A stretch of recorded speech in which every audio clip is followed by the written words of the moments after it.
Salut à toi, j'espère que tu vas bien. Ce que je te propose, c'est de te faire une présentation rapide de Cross the Edge ou CTA pour les intimes. Comme ça, tu pourras voir si c'est le type de projet qui t'intéresse ou pas. Et si jamais ça t'intéresse, tu pourras regarder les vidéos que je vais faire après pour approfondir un peu plus. Si ça t'intéresse pas, bah tu fais next et au moins tu auras gagné du temps. En tout cas, si ce que tu vois là sous les yeux te plaît, c'est déjà bon signe. Je pense que tu vas pouvoir continuer. Donc dans les grandes lignes, CTA, ce sera un jeu qui sortira sur la blockchain Polygon. Ce sera un jeu free-to-play, donc tu pourras jouer gratuitement, et un jeu play and earn, où tu pourras jouer et gagner. Contrairement au play-to-earn, où tu ne joues pas et tu essaies de gagner de l'argent. Ce que j'aime bien, c'est que ce projet-là, il fait pas comme les autres. Et d'ailleurs, contrairement aux jeux crypto classiques, ce jeu-là, il est abouti, et il va proposer un vrai gameplay à sa sortie.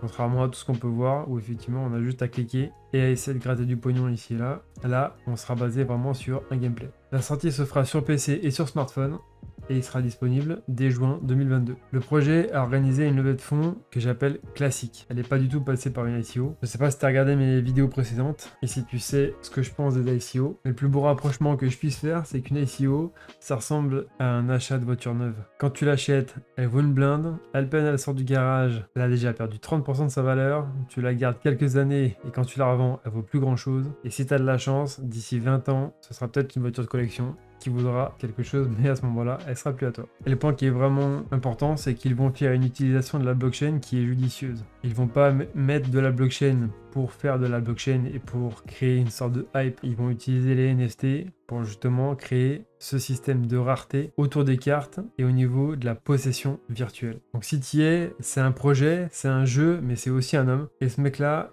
c'est Samy Schlagou. Donc le voici, c'est le CEO, le cofondateur et c'est la personne qui a l'initiative du projet. Donc ce qu'il faut savoir, c'est que ce mec-là, il est fan de jeux de cartes et d'ailleurs c'est un possesseur de cartes avec des valeurs qui montent jusqu'à 6 chiffres, donc c'est juste énorme. Il a aussi un très beau CV étant donné qu'il a bossé dans la production de films. Il détient aussi 6 studios de jeux vidéo avec les licences Nintendo, Sony et Microsoft. Donc c'est vraiment un gage de qualité et d'expérience pour avoir toutes ces licences. C'est un mec qui a le bras long, qui a une bonne expérience des jeux et qui sait s'entourer et ça on va le voir dans le projet. Ce qui est important de retenir sur la team, c'est qu'il y a 145 personnes qui bossent à plein temps. Là-dedans, il y a 50 artistes qui ont bossé sur divers projets que sans doute vous connaissez, comme Harry Potter, les Marvel, Star Wars ou Game of Thrones. Il y a aussi WLOP là qui fait des designs vraiment sympas. Vous reconnaîtrez sur les cartes la patte de l'artiste. Il a aussi engagé 13 écrivains qui sont primés pour écrire 7 livres en l'espace de 7 ans. Donc il y aura un bouquin qui sera fait chaque année et qui sera gratuit. Donc voici le tout premier, d'ailleurs que vous pouvez lire en téléchargeant Wattpad. Celle-ci, moi j'ai téléchargé, je sais que c'est une application. Et ensuite vous avez les liens directs pour pouvoir y accéder. Et donc du coup, bah voilà, ils sortent des chapitres à intervalles réguliers. Du coup, bah il y aura un bouquin par an pour raconter l'histoire autour du jeu. Et donc le but, c'est de créer un projet qui puisse durer minimum une dizaine d'années. Donc ok, maintenant je vais peut-être vous parler du projet en lui-même.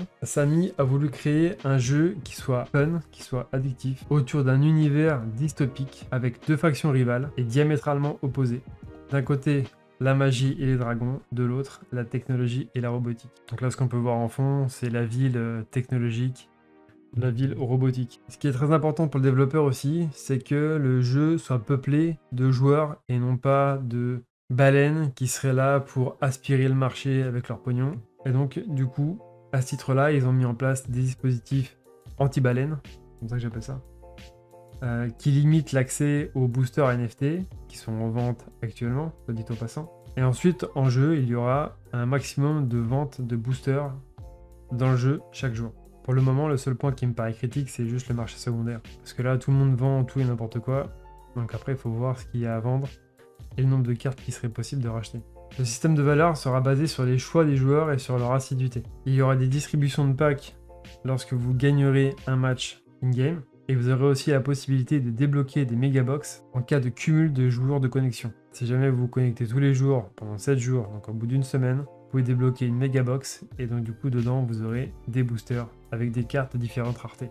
Les développeurs vont aussi organiser des événements et des challenges qui seront créés pour enflammer la communauté, pour la faire grossir, pour qu'elle soit fière de leur projet et ça leur permettra de gagner des contenus exclusifs. Le jeu intégrera aussi une dimension sportive puisque des tournois seront organisés pour révéler les meilleurs joueurs. Et Samy a d'ores et déjà annoncé des récompenses à la hauteur d'1 million pour le vainqueur.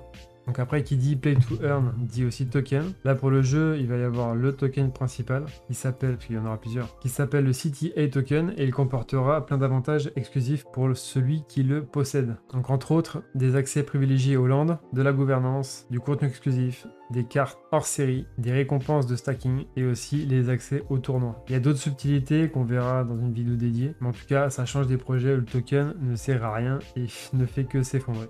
Autre point positif, c'est que les cartes NFT pourront être vendues, échangées et louées. Ouais, vous l'avez entendu, on pourra louer ces cartes à des bons joueurs, à des grands joueurs, qui permettra de faire un petit peu de rentabilité. Et ça, ce sera possible sur la marketplace du jeu, ou alors sur la marketplace unique, c'est la marketplace d'Ultra. Donc du coup, pour finir, Samy s'est inspiré de ses jeux préférés, c'est-à-dire Magic the Gathering, cartes Yu-Gi-Oh!, le système de jeu de Hearthstone, et selon moi, le système de jeu de Final Fantasy VIII. J'y reviendrai dans les vidéos d'après, on va voir que le système se rapproche pas mal. Dans les prochaines vidéos, je développerai le système de jeu. Dans une autre vidéo encore, je parlerai de la dernière vente de booster NFT qui aura lieu le 3 juin. Voilà, c'est écrit là. Je vous ferai une autre vidéo encore pour vous parler des spécificités des cartes et les différents boosters. Et la dernière sera dédiée au token du jeu. Donc voilà, si tu as envie d'approfondir, je te laisse cliquer sur les vidéos suivantes pour en apprendre un petit peu plus.